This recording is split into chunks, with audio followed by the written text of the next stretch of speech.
It's World War II, and you're a Japanese pilot, and you're waiting to receive an order on what to do. Except you, there are other pilots waiting for an order as well. All of a sudden, the door opens and your commanding officer confronts you, and he tells you guys, we've received a letter that came from the Emperor, and you have to answer that, are you willing to give your life for your country? These pilots had three options. You could say no, you could say okay, or you could say absolutely. In Japanese culture, saying no to a question like this is very embarrassing, because if you say no, no one will respect you. No one would say okay either, because that was also very embarrassing for the pilot. So everybody would proudly say absolutely. When you said absolutely, you basically signed your life away. There was no going home and saying goodbye to your family. You have to go see what the order is and get ready for it. Before starting, they would go to train these pilots. After that lesson, these pilots would become a kamikaze, something like a suicide bomber.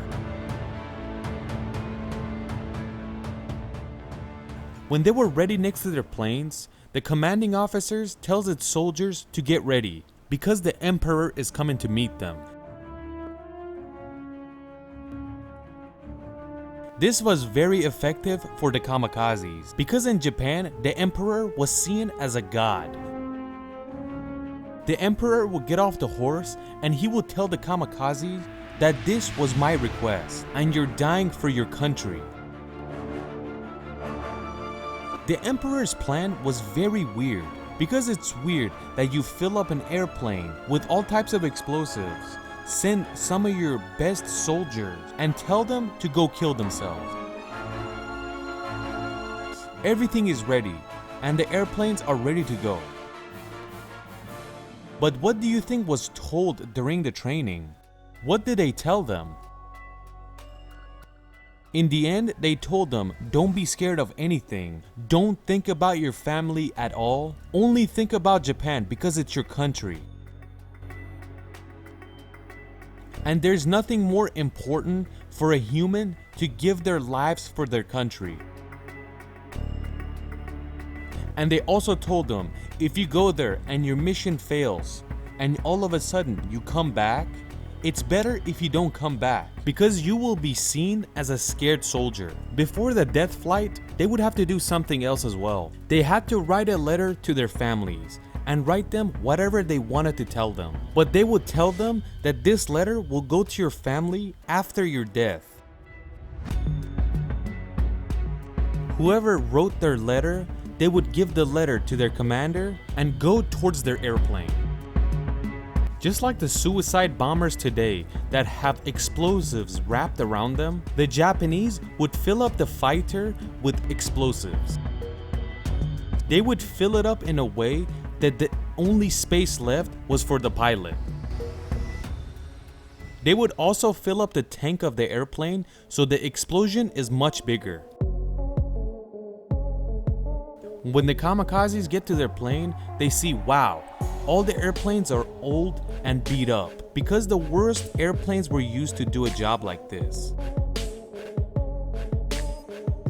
The airplanes back then would start up by spinning the impeller. Every kamikaze would look at their plane and get inside. Then he would tell the mechanic to let her rip and start it. Some airplanes wouldn't even start up because it was the worst airplanes left.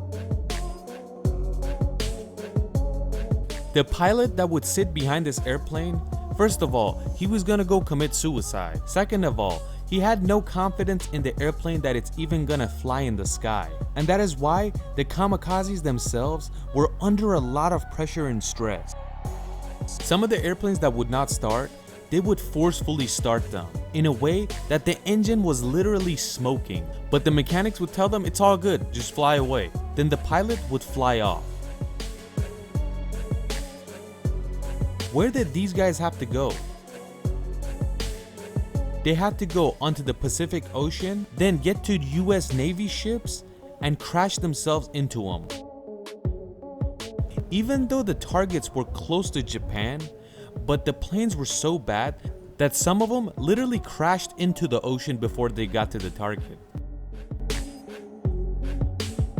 When they got to the group of Navy ships, they would see them from afar. Then their heart would start to beat faster.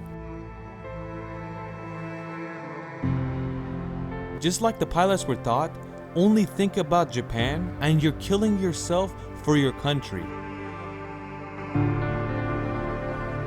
At first, when the airplanes were approaching the Navy ships, they didn't know that they're gonna go full-blown kamikaze into them. And they thought they're gonna come and drop bombs. And that's why the ships started shooting at them before they got closer. It was World War II and the US Navy was right next to Japan. And that is why they were ready for anything. When the kamikaze would get close, the US airplanes would lift off and they would try to go behind them to shoot them out. And on the other side, the ship is non-stop firing at these kamikazes. This shows us that for a kamikaze to actually hit a target, it was extremely difficult. But when a plane actually was successful in hitting a ship, the chances of that ship sinking was very high. It was a maniacal, all-out effort to smash our sea power, isolate our... Since the kamikazes could not return home and they're going to die, they would give it their all to hit their target.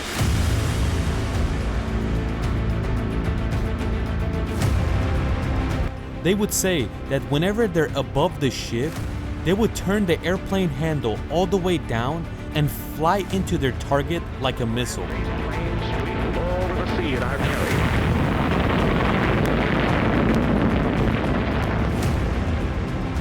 Also, some of them would fly close to the ocean, so the anti-aircraft couldn't see them very well to shoot them out.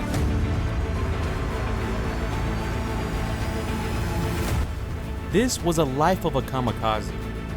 It's cool to know that there were 2,800 kamikazes, so they lift 2,800 kamikazes towards US ships. These guys successfully sank 34 US ships, damaged 368 of them, and killed 4,900 American soldiers. The kamikazes were mostly used in the years 1944 to 1945, and after that, the war obviously ended.